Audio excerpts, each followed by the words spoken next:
Menko Polhukam Mahfud MD tegaskan akan mendorong pengusutan dugaan transaksi janggal pelanggaran dana pemilu 2024 yang berjumlah triliunan rupiah.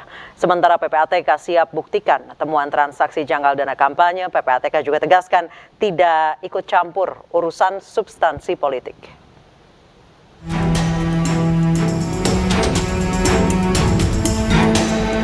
Isu transaksi janggal dengan nilai triliunan terendus oleh PPATK. Bahkan transaksi ini ditemukan di antara ribuan rekening calon anggota legislatif dan partai politik.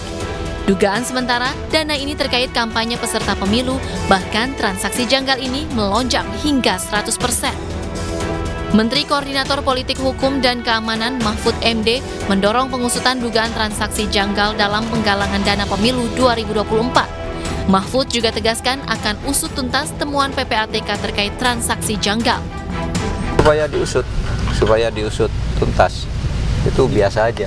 Sudah sering banyak yang begitu. Gak hanya kali ini judulnya ke parpol gitu, tapi harus diusut tuntas. Saya akan ikuti terus ini sesuai dengan tugas saya, kan gitu. Sebelumnya, PPATK telah memantau ratusan ribu safe deposit box di Bank Umum Swasta Nasional ataupun Bank BUMN pada periode Januari 2022 hingga 30 September 2023. Hasilnya, PPATK temukan transaksi mencurigakan yang terlacak lebih dari 6.000 rekening peserta pemilu dan pengurus partai.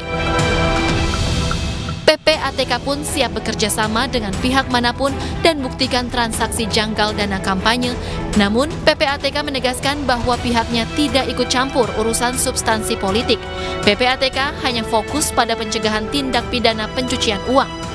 Rekening dari beberapa partai politik itu dan pihak terkaitnya justru melonjak secara tajam, bahkan di atas 100% dengan nilai lebih dari 1 triliun rupiah.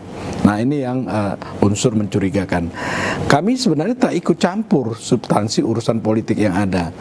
PPATK itu lebih fokus pada upaya untuk mencegah dan memberantas tindak pidana pencucian uang. Sementara itu, Bawaslu mengingatkan agar para peserta pemilu untuk taat dan patuh dalam menggunakan rekening khusus dana kampanye. Adanya informasi dari PPATK, kami mengingatkan peserta pemilu, khususnya partai politik, untuk taat dan patuh dalam menggunakan rekening khusus dana kampanye, baik penerimaan maupun pengeluaran dana kampanye. Kemudian, partai politik peserta pemilu, termasuk calon anggota legislatif, melakukan konsolidasi dalam pencatatan pemasukan dan aktivitas biaya kampanye. Laporan PPATK seolah menegaskan bahwa politik uang masih mengintai dan siap menyerang di setiap tahapan pemilu.